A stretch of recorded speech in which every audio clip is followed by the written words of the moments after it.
Wachawi watakuona wakashindwa, huyu naye ametoka wapi? Amen. Huyu naye si wa upande wetu.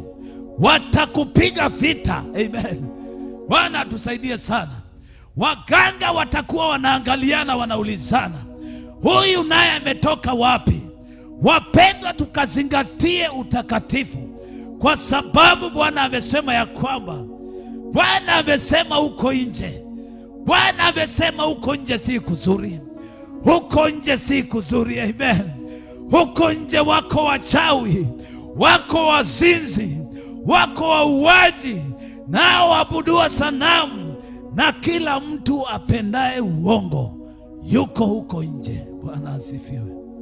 Maandiko imesema 22 Ufunuo mstari wake wa 14 ya kwamba tukazifue nguo zetu, tukaziweke safi, tukaziweke tayari ili kuuendea. Maandiko imesema heri wazifuao nguo zao.